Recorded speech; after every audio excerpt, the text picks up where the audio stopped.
Hello students, आज study care online में हम कक्षा 12 के विद्यार्थियों के लिए गणित शुरू करने जा रहे हैं और आज हमारा जो पहला टॉपिक शुरू हो रहा है वो है मैट्रिक्स।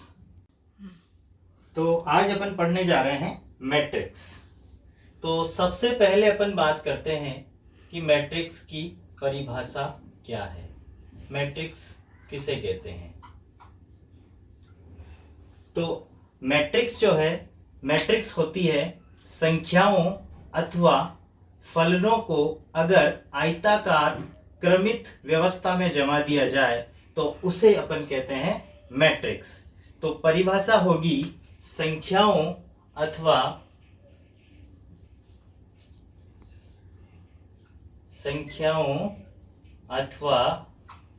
फलनों का आयताकार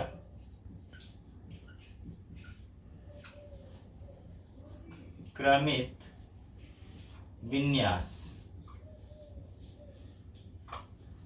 इसे अपन बोलेंगे मैट्रिक्स। फॉर एग्जाम्पल, जैसे मैं यहां लिखता हूं कि ए कोई मैट्रिक्स है इज इक्वल टू, इस तरीके से एक आयताकार ब्लॉक के अंदर मैं कुछ संख्याएं लिखता हूं 2, 3, 4 एंड 5, 6 एंड 7।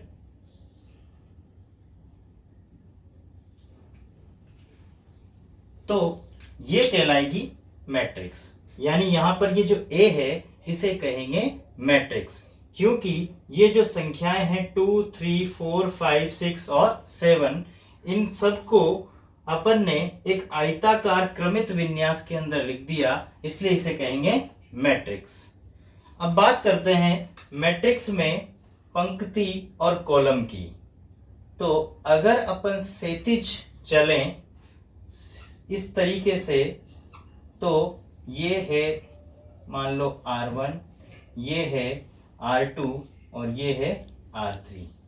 तो इस प्रकार से जब अपन क्षैतिज देखेंगे तो इनको कहते हैं रो ऑफ मैट्रिक्स या मैट्रिक्स की पंक्तियां। तो यहां पर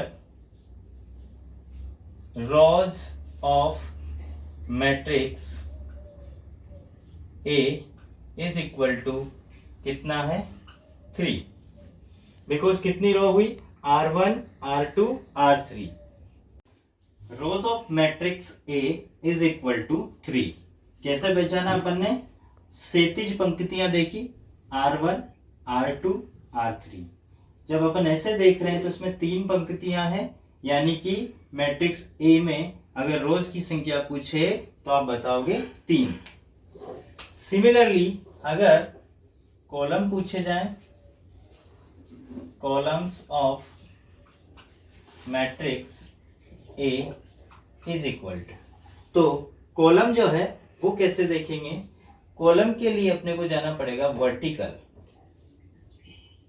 तो वर्टिकल में अपने को कितने कॉलम दिखे, इसको नाम दे देता हूं C1, इसको नाम दे देता हूं C2, यानी आपको यहां पर कॉलम कितने मिले 2।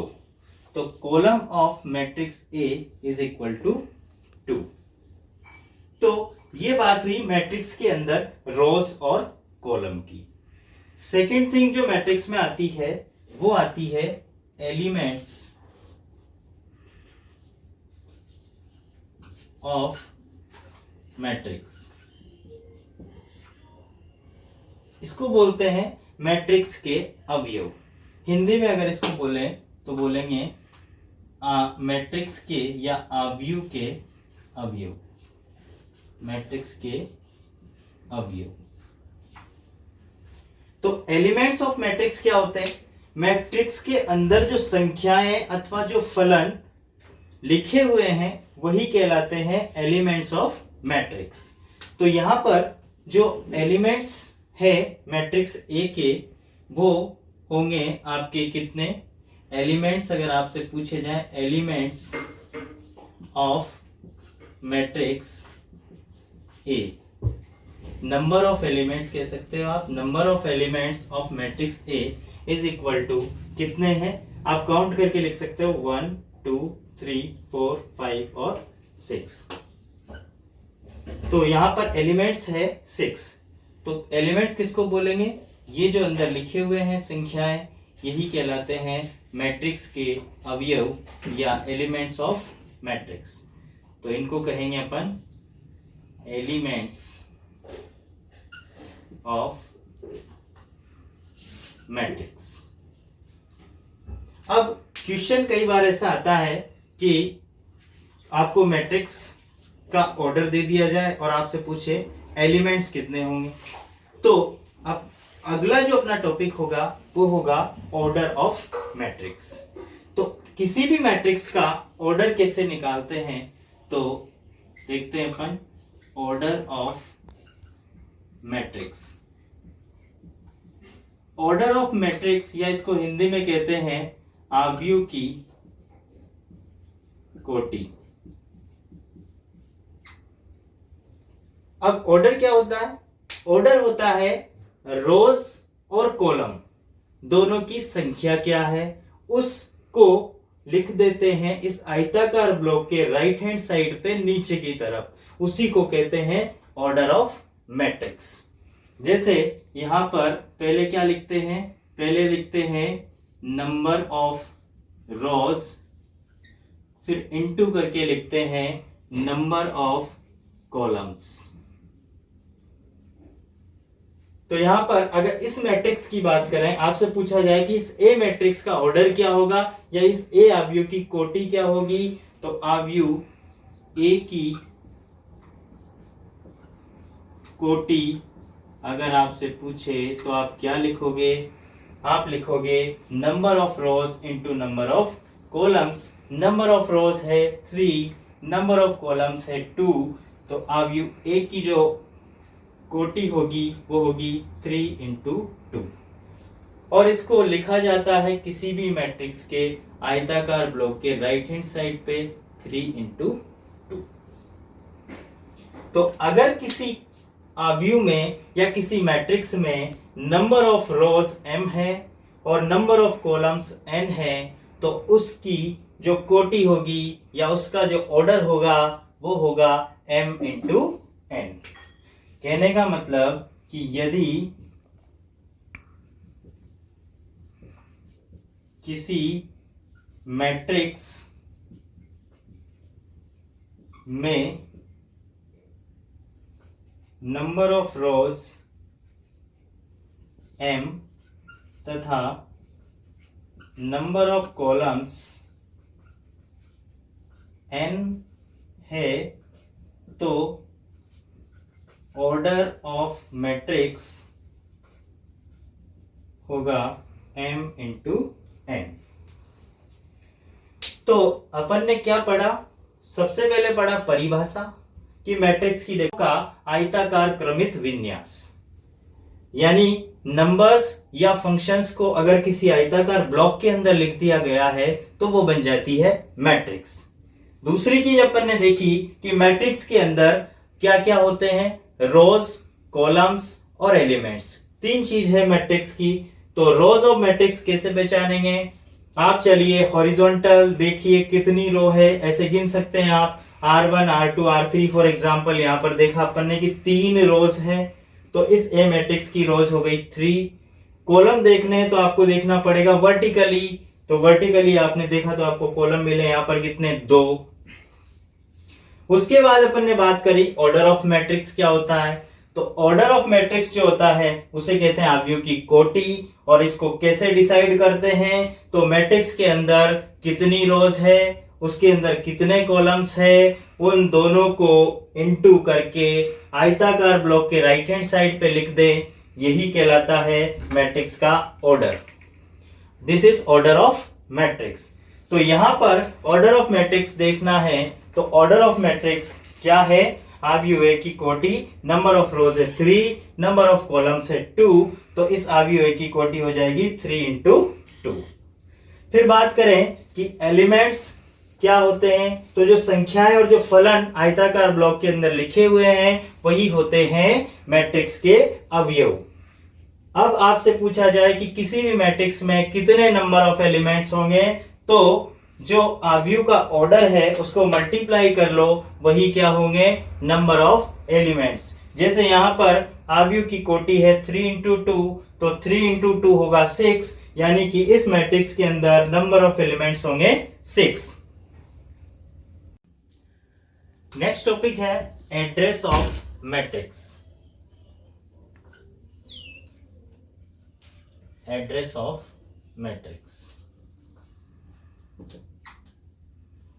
एड्रेस ऑफ मैट्रिक्स से क्या मतलब है, इसको एक एग्जांपल से अपन समझते हैं। जैसे कोई मैट्रिक्स है ए, मैं यहां लिखता हूं 2 3 4 5 6 एंड 7। एड्रेस से मतलब क्या है? एड्रेस से मतलब है कि एक स्पेशल नंबर की अपन बात करें कि वो नंबर मैट्रिक्स के अंदर कहां पर है, तो उसी को बोलेंगे उस नंबर का एड्रेस। जैसे अगर मैं बात करूं कि ये 2, तो ये 2 जो है ये कहां पर है? तो पहले आपने देखा क्षैतिज, इसको आपने नाम दिया R1, फिर आपने देखा वर्टिकल, इसको आपने नाम दिया C1। तो ये जो नंबर है, ये नंबर आपको मिला पहली पंक्ति और पहले कॉलम में। तो एलिमेंट, ये तो कैपिटल ए से तो अपन ने लिखा मैट्रिक्स को, तो एलिमेंट को मैं लिखता हूं स्मॉल ए से। अब इसका एड्रेस लिखना है तो क्या मिला आपको? पहली तो मिली रो और पहला ही मिला कॉलम, तो इसको अपन बोलेंगे A11। तो A11 क्या है? 2। सिमिलरली अपन इस पर आते हैं 3 पर। अब इसका एड्रेस देखते हैं तो रो कौन सी है? पहली। लेकिन वर्टिकल जब आपने देखा तो कॉलम कौन सा है? दूसरा। तो ये हो जाएगा आपका इसका इसका इस एलिमेंट को लिखने का जो तरीका होगा वो होगा, रो तो हो गई पहली और कॉलम हो गया दूसरा, यानी A12 इज इक्वल टू 3। अब आगे चलें तो नेक्स्ट देखते हैं 4 को। अब ये जो है ये रो आपकी कौन सी हो गई? Second row. और कॉलम कौन सा है? फर्स्ट। तो इसको आप क्या लिखोगे? सेकेंड रो फर्स्ट कॉलम, यानी A21 इज इक्वल टू, तो A11 आपका हुआ 2, A12 हुआ 3, A21 हुआ 4। अब अगला जो एलिमेंट है वो है 5। इसका एड्रेस अपने को लिखना है। तो देखो कि रो कौन सी है? पंक्ति है दूसरी और कॉलम है दूसरा, तो इसको क्या लिखेंगे? ए, रो भी सेकेंड और कॉलम भी सेकेंड, तो A22 हो गया आपके 5। अब आगे चलो 6 पर जब आप आते हो तो ये आपकी रो हो गई थर्ड और कॉलम हो गया फर्स्ट, तो इसको आप क्या लिखोगे? इसको लिखोगे आप A31 इज इक्वल टू 6। इसको लिखोगे नेक्स्ट है 7। 7 हो गया आपका, रो तो हो गई 3 और कॉलम हो गया 2, तो A32 इज इक्वल टू 7। तो इस तरीके से किसी भी एलिमेंट का एड्रेस मैट्रिक्स के अंदर डिफाइन किया जा सकता है। नेक्स्ट अपन बात करते हैं कि इसका जो व्यापक रूप होगा, जनरल रिप्रेजेंटेशन होगा, वो कैसे होगा। तो माना, अच्छा पहले अपन देखते हैं कि व्यापक रूप,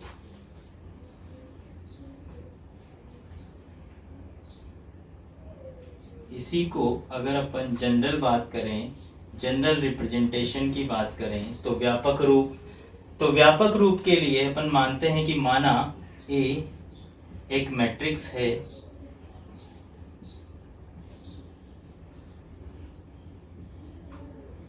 जिसमें पंक्तियों की संख्या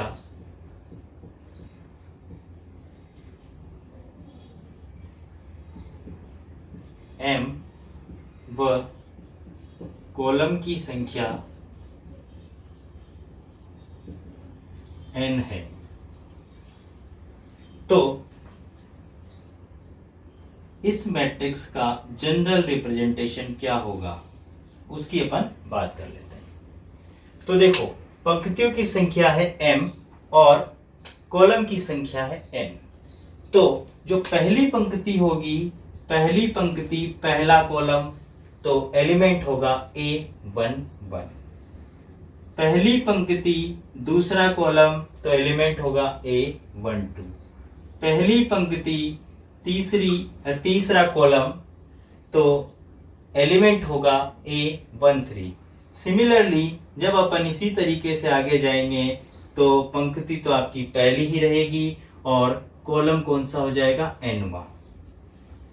तो ये हो जाएगा आपका लास्ट, पहली पंक्ति का लास्ट एलिमेंट। सिमिलरली जब आप यहां होगे तो आप आ गए दूसरी पंक्ति में, तो ये हो गया पंक्ति नंबर 2 कॉलम नंबर 1। आगे चले, ये हो गया पंक्ति 2 कॉलम 2, ये हो गया पंक्ति नंबर 2 कॉलम नंबर 3। इसी तरीके से डैश डैश डैश आप जाओगे तो ये दूसरी पंक्ति और n वां कॉलम। तो सिमिलरली आप चलते गए रोज कितनी है, m।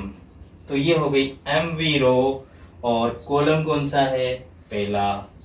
फिर चले आप mv रो, कॉलम है दूसरा, mv रो, कॉलम है तीसरा, डैश डैश डैश। लास्ट का जो होगा एलिमेंट वो होगा mv पंक्ति और n वां कॉलम। तो इस तरीके से ये कहलाता है जनरल रिप्रेजेंटेशन ऑफ मैट्रिक्स। अगर इसको शॉर्ट में लिखना है तो कैसे लिखेंगे, A इक्वल टू, ब्रैकेट में आपने लिखा एलिमेंट A। यहां पर ये जो नंबर है 1 1 1 2 1 3 एंड सो ऑन 1n, इसको अपन लिख देते हैं यहाँ I J। A I J bracket किया बंद और इसका ऑर्डर जो होगा वो हो जाएगा m इंटू n। यहां पर भी आप ऑर्डर लिख सकते हो, ऑर्डर हो जाएगा m इंटू n। बस आपको यहां पर ये लिखना होगा कि I और J क्या है। जहां पर ये जो I और J आपने लिखे हैं तो I की वैल्यू होगी आपकी 1 से लेकर, I क्या रिप्रेजेंट कर रहा है, I रिप्रेजेंट कर रहा है नंबर ऑफ रोज को, तो I की वैल्यू होगी 1 से लेकर m। सिमिलरली जो J रिप्रेजेंट कर रहा है वो कॉलम को रिप्रेजेंट कर रहा है, तो J की वैल्यू होगी 1 से लेकर n। तो ये कहलाता है जनरल रिप्रेजेंटेशन ऑफ मैट्रिक्स, या इसको कहते हैं किसी आव्यूह का व्यापक रूप। अब जितना अपन ने पढ़ा है उससे रिलेटेड कुछ एग्जांपल लेते हैं ताकि अपन ने जो पढ़ा है उसके बारे में अपने को कुछ आइडिया लगे कि किस तरीके से क्वेश्चंस बनते हैं इस पर। वैसे तो बहुत बेसिक चीज़ अपन ने पढ़ी है, लेकिन कभी कभार छोटे क्वेश्चन जो आते हैं वेरी शॉर्ट टाइप के जो आंसर्स लिखने होते हैं जिनमें, उनके अंदर ये पूछ लिया जाता है। जैसे पहला क्वेश्चन अपन लेते हैं, यदि आव्यूह A equal to Aij 2 into 4 हो तो A में अवयवों की संख्या लिखिए। तो देखो, अपन ने जब मैट्रिक्स की डेफिनेशन पढ़ी थी तो उसके बाद पहले अपन ने मैट्रिक्स की डेफिनेशन पढ़ी, उसके बाद अपन ने ऑर्डर ऑफ मैट्रिक्स जाना, उसके बाद अपन ने देखा कि नंबर ऑफ एलिमेंट्स कैसे निकालते हैं। तो ऑर्डर जो होता है उसको मल्टीप्लाई कर लीजिए, मल्टीप्लाई करने पर जो नंबर आता है उतने ही उस मैट्रिक्स के अंदर एलिमेंट्स होते हैं। तो बहुत ही आसान प्रश्न है। तो इसका सॉल्यूशन जो होगा वो क्या हो जाएगा, यहाँ पर आप ऑर्डर देखिए, m इंटू n, वो क्या दिया हुआ है 2 इंटू 4, और 2 इंटू 4 कितना होगा 8 होगा। इसका मतलब जो A मैट्रिक्स है, A में अवयवों की जो संख्या होगी, A में अवयवों की संख्या वो कितनी हो जाएगी 8। तो बहुत ही आसान प्रश्न है। नेक्स्ट सेकंड टाइप का जो प्रश्न बनता है वो बनता है ऑर्डर से, कि आपको जस्ट इस क्वेश्चन का उल्टा है। इसमें आपसे क्या पूछा है, ऑर्डर आपको दे दिया, नंबर ऑफ एलिमेंट्स पूछ लिए। अब इसमें आपको क्या दिया है, नंबर ऑफ एलिमेंट्स दे दिए और आपसे पूछा है कि उसका ऑर्डर क्या क्या हो सकते हैं। तो 6 अवयवों वाले अवयव के संभावित क्रम क्या होंगे। संभावित क्रम मतलब उसके ऑर्डर क्या क्या हो सकते हैं। तो देखो, नंबर ऑफ एलिमेंट्स, अवयवों की जो संख्या है, अवयवों की संख्या वो कितनी है, 6 है। तो जो ऑर्डर हो सकता है मैट्रिक्स का वो क्या क्या हो सकते हैं, वो हो सकता है 1 into 6। ऐसी मैट्रिक्स हो सकती है जिसमें एक रो हो और 6 कॉलम हो, तो मल्टीप्लाई करो आपको। तो अपन बात कर रहे थे कि 6 अवयवों वाले अवयव के संभावित क्रम क्या होंगे। तो ये जो पिछला प्रश्न अपन ने किया उसमें था कि आपको अवयव दे दिया, अवयवों की संख्या पूछी। अब आपको अवयवों की संख्या दे दी और क्रम पूछा है। तो अवयवों की संख्या 6 है तो संभावित क्रम हो सकता है 1 into 6। 1 into 6 का मतलब क्या होगा, 1 into 6 का मतलब होगा कि ऐसी मैट्रिक्स बन सकती है जिसमें एक रो हो और 6 कॉलम हो। तो इसका उल्टा भी हो सकता है कि उसमें 6 तो रो हो और एक कॉलम हो। फिर आगे चलो, और क्या संभावनाएं हो सकती है, 3 into 2 हो सकता है, 3 तो उसमें रो हो और 2 उसमें कॉलम हो। या फिर इसका उल्टा हो सकता है कि 2 तो उसमें रो हो और 3 उसके अंदर कॉलम हो। सीधा सीधा है कि इस 6 के क्या संभावित गुणनखंड हो सकते हैं, वही आपके पास क्या होंगे, संभावित क्रम होंगे 6 अवयवों वाली मैट्रिक्स के। तो इसका उत्तर हो जाएगा आपके पास 1 into 6, 6 into 1, 3 into 2 और 2 into 3। तो इस प्रकार से प्रश्न बनते हैं जो 1 नंबर में आपसे पूछे जा सकते हैं। तो प्रश्न अपन करते हैं, थोड़ा सा उसमें लेवल बढ़ाते हैं धीरे धीरे। प्रश्न है 2 into 2 क्रम का अवयव a = aij ज्ञात कीजिए जिसके अवयव aij = 2i - j upon 3i plus j से दिए जाते हैं। तो ये जो प्रश्न है, इस टाइप का प्रश्न आपके आ सकता है 2 नंबर में। तो इस प्रश्न को कैसे हल करेंगे, तो इसको हल करने के लिए सबसे पहले प्रश्न को पढ़ा अपन ने, पढ़ने के बाद यहाँ सबसे पहले अपने को दिखा कि इसका क्रम क्या है। तो इसका क्रम है 2 into 2। तो 2 into 2 क्रम का एक मैट्रिक्स आप मान लीजिए आपकी मर्जी से, तो उसको आप क्या लिखोगे, अपन ने जनरल रिप्रेजेंटेशन और एड्रेस ऑफ मैट्रिक्स जब पढ़ा था तो उसमें सीखा था पहला अवयव क्या होगा a11, दूसरा क्या होगा a12, ये क्या होगा a21 और ये होगा a22। यानी 2 into 2 क्रम का ये अवयव पॉसिबल है। अब अपने को ज्ञात क्या करना है, a11 क्या होगा, a12 क्या होगा, a21 क्या होगा और a22 क्या होगा। यानी एलिमेंट्स अब अपने को फाइंड करने हैं। अब एलिमेंट्स फाइंड करने के लिए आपको फॉर्मूला दिया हुआ है क्वेश्चन में कि इससे एलिमेंट्स दिए जाते हैं। तो यहाँ से आप वैल्यू निकाल सकते हो, जिससे आपको निकालना है a11। तो a11 जो होगा aij = इस फॉर्मूले से क्या होगा, तो वो होगा 2 into, अब i रिप्रेजेंट करता है किसको, नंबर ऑफ रोज को, मतलब सॉरी रो की संख्या को। तो यहाँ पर रो कौन सी है 1। j रिप्रेजेंट करता है किसको, कॉलम की संख्या को। तो यहाँ पर कॉलम कौन सा है 1। तो i की जगह आप क्या रखोगे 1, माइनस j की जगह भी क्या रखोगे 1 अपॉन 3 into i की जगह 1 और j की जगह भी 1। इसको सोल्व कर लीजिए, ये होगा 2 - 1 अपॉन 3 + 1 यानी 1/4। नेक्स्ट अब आया a12। तो a12 क्या हो जाएगा, अब आपके पास i की वैल्यू क्या है 1 माइनस j की वैल्यू क्या है 2। तो j की जगह लिखा 2 अपॉन 3 into 1 + 2। तो 2 - 2 ये हो जाएगा 0 अपॉन 3 + 2 ये हो जाएगा 5 और फाइनली वैल्यू आ जाएगी a12 की 0। नेक्स्ट है a21, ये क्या होगा 2 into, अब i की वैल्यू देखो क्या है 2 है, माइनस j की वैल्यू क्या है 1 है अपॉन 3 into 2 + 1। 4 - 1 3 6 + 1 7। तो A21 की वैल्यू आ गई 3/7। नेक्स्ट है A22। A22 में I = भी 2 और J = भी 2। तो 2 × 2 - 2 अपॉन 3 × 2 + 2। तो 2 × 2 4 - 2 2 अपॉन 3 × 2 6 + 2 8, यानी सोल्व किया तो ये आया 1/4। तो जो अपनी ए मैट्रिक्स आई, अभिष्ट जो आपको याद करना था, अभिष्ट मैट्रिक्स ए, वो क्या हो जाएगी? वो हो जाएगी, वैल्यू डाल दीजिए। A11 की वैल्यू क्या आई थी? 1/4। A12 की वैल्यू आई थी 0। A21 की वैल्यू आई थी 3/7 और A22 की वैल्यू आई 1/4। तो यही आपका हो जाएगा। तो इस तरीके के प्रश्न आपके 2 नंबर में आ सकते हैं। बहुत ही आसान प्रश्न है, सिंपल कैलकुलेशन है।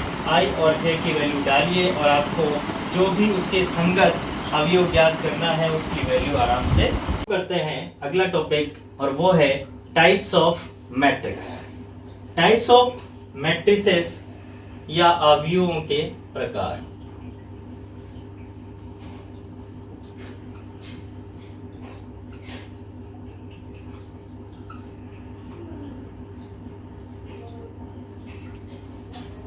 ये एक इम्पोर्टेंट टॉपिक है, इस पर भी एक एक नंबर में क्वेश्चन पूछ लिए जाते हैं। तो अवयवों के प्रकार या मैट्रिक्स के टाइप्स में सबसे पहली जो मैट्रिक्स अपन पढ़ते हैं वो है पंक्ति मैट्रिक्स, या इसको कहते हैं रो मैट्रिक्स। रो मतलब पंक्ति और मैट्रिक्स मतलब अवयव, यानी पंक्ति अवयव भी इसको कहते हैं। रो मैट्रिक्स क्या होती है? ऐसा मैट्रिक्स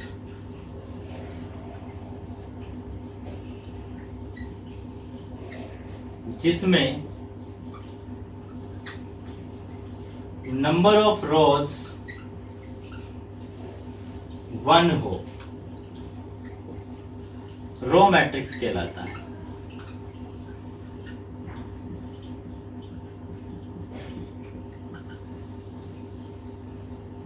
अब डेफिनेशन में कॉलम कहीं यूज नहीं हुआ।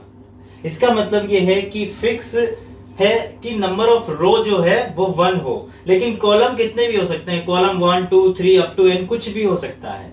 कॉलम के ऊपर कोई बाउंडेशन नहीं है, लेकिन बाउंडेशन किस पर है? रोज पर, कि नंबर ऑफ रोज 1 हो, बाकी कॉलम कितने भी हो उससे मतलब नहीं है। तो ऐसी मैट्रिक्स कहलाएगी आपके रो मैट्रिक्स। फॉर एग्जांपल, इसका एक उदाहरण देखते हैं। जैसे मैंने यहां पर लिखा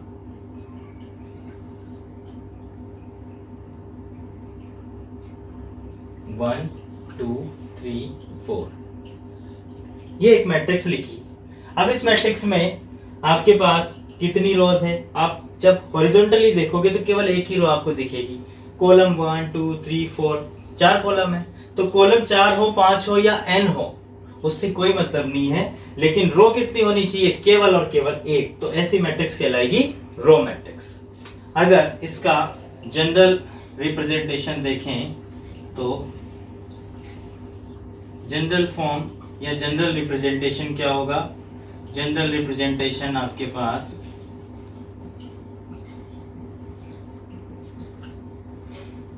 जनरल रिप्रेजेंटेशन रो मैट्रिक्स का वो हो जाएगा, मान लिया कि ए कोई रो मैट्रिक्स है तो उसको लिखने का तरीका होगा Aij 1। Number of rose fix हो गई कितनी? 1, लेकिन कॉलम n हो सकते हैं। तो ये होता है general representation of row matrix. Next, second जो टाइप्स ऑफ मैट्रिक्स में आता है वो आता है कॉलम मैट्रिक्स। अब अगर आपके रो मैट्रिक्स समझ में आया है तो कॉलम मैट्रिक्स अपने आप बना सकते हो। डेफिनेशन, ऐसा मैट्रिक्स जिसमें नंबर ऑफ रोज की जगह आ जाएगा नंबर ऑफ कॉलम्स 1 हो, वो कहलाएगी कॉलम मैट्रिक्स। अब उसमें कॉलम फिक्स हो गया कि 1 है, रो अप टू m कुछ भी हो सकती है, कितनी भी हो सकती है। तो लिखेंगे ऐसा मैट्रिक्स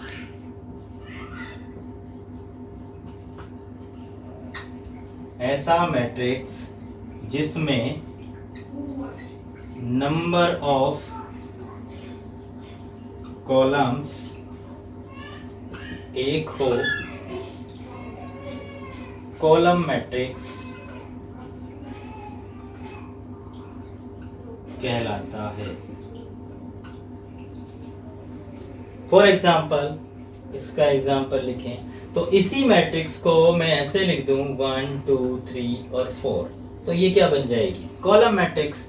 बिकॉज यहाँ पर कॉलम कितना है? एक है। रो कितनी हो गई? 4 हो गई। 4 हो, 5 हो, 6 हो या m रोज हो, उससे कोई मतलब नहीं है, बस कॉलम होना चाहिए एक, तो वो होती है कॉलम मैट्रिक्स। तो इसका जनरल रिप्रेजेंटेशन अगर अपने को लिखना है कॉलम मैट्रिक्स का, तो कैसे लिखेंगे?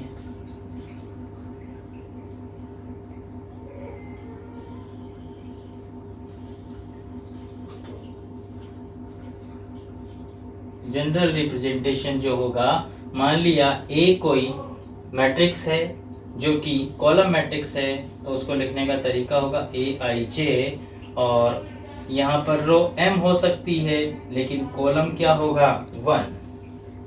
क्योंकि ये अपन ने पहले ही सीखा है कि ऑर्डर जो लिखने का तरीका होता है उसमें पहले लिखते हैं number of rose into number of columns. तो यहाँ नंबर ऑफ रोज में पहले आएगा m और बाद में आएगा कॉलम। तो कॉलम कितना होता है कॉलम मैट्रिक्स में? केवल एक। तो इसका जनरल रिप्रेजेंटेशन हो जाएगा ए आई जे एम इंटू 1 ऑर्डर की मैट्रिक्स। ठीक है, नोट कर लीजिए इसको। टाइप है वो है रेक्टेंगुलर मैट्रिक्स। रेक्टेंगुलर मैट्रिक्स क्या होती है? तो बहुत ही आसान है। ऐसा matrix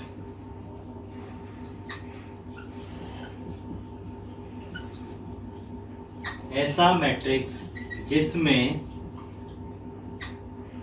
number of rows is not equal to number of columns. आराम से समझ में आ गया होगा आपके। यानी ऐसा मैट्रिक्स जिसमें पंक्तियों की संख्या और कॉलम की संख्या दोनों अलग अलग हो। अलग अलग का मतलब है दोनों बराबर ना हो, तो वो कहलाता है रेक्टेंगुलर मैट्रिक्स। फॉर एग्जाम्पल, एक उदाहरण से इसको समझते हैं। एग्जाम्पल, ए कोई मैट्रिक्स है और वो मैंने लिखा A B C D E F. अब आपसे पूछा जाए कि इसका ऑर्डर लिखिए आप, तो आप ऑर्डर कैसे लिखोगे? ऑर्डर लिखा जाता है राइट हैंड साइड में, जो आयताकार ब्लॉक है उसके राइट हैंड साइड में पहले लिखते हैं नंबर ऑफ रोज। तो नंबर ऑफ रोज इसमें आपको दिख रही है 2। ऐसे चलोगे आप क्षैतिज, तो कितनी दिखी? R1 R2, 2 रो दिखी आपको। वर्टिकल चलो आप C1 C2 C3, कितने कॉलम दिखे आपको? 3, तो M2 लिख दिया आपने 3। यानी कि ये 2/3 की क्या है? मैट्रिक्स है। मतलब 2 तो इसमें रो है और 3 इसमें क्या है? कॉलम है, और 2 इज नॉट इक्वल टू 3। सो इसे अपन क्या कहेंगे? Rectangular matrix. अब बात करें जनरल रिप्रेजेंटेशन की।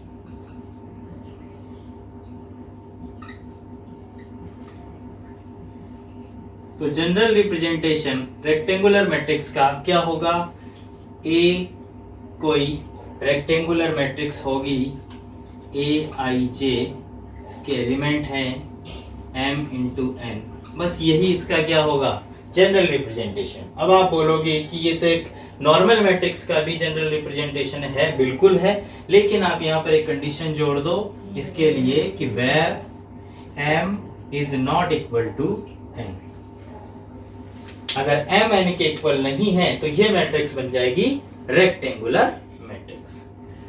जो नेक्स्ट टाइप अपन पढ़ने जा रहे हैं, फोर्थ टाइप का मैट्रिक्स, वो है स्क्वायर मैट्रिक्स।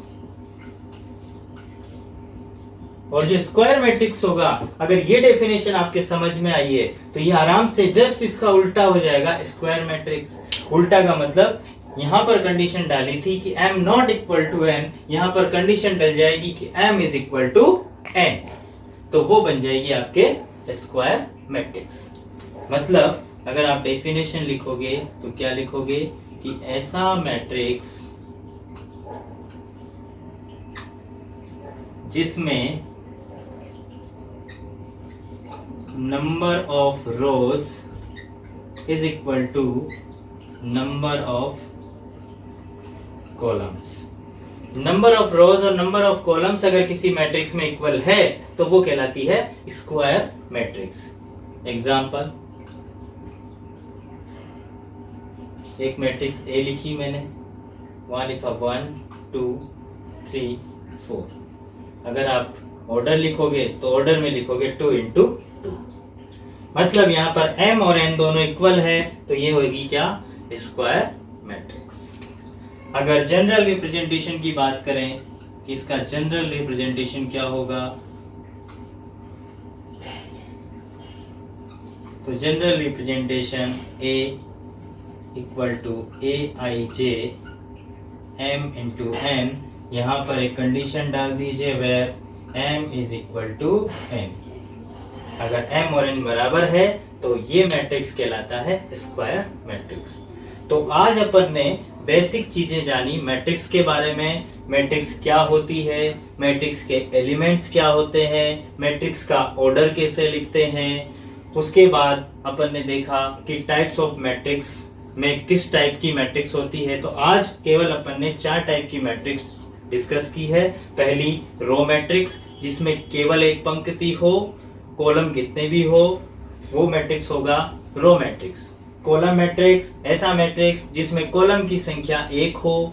उसके बाद अपन ने पढ़ा रेक्टेंगुलर मैट्रिक्स, ऐसा मैट्रिक्स जिसमें क्या हो, जिसके अंदर m और n की वैल्यू इक्वल नहीं हो, मतलब जिसमें नंबर ऑफ रोज और नंबर ऑफ कॉलम्स अगर इक्वल नहीं है तो वो सारे मैट्रिक्स क्या कहलाएंगे, सारे मैट्रिक्स कहलाएंगे रेक्टेंगुलर मैट्रिक्स। और उसके बाद अपन ने 4 टाइप पढ़ा स्क्वायर मैट्रिक्स। तो स्क्वायर मैट्रिक्स क्या होता है, ऐसा मैट्रिक्स जिसमें नंबर ऑफ रोज और नंबर ऑफ कॉलम्स हमेशा इक्वल हो तो वो मैट्रिक्स होता है स्क्वायर मैट्रिक्स।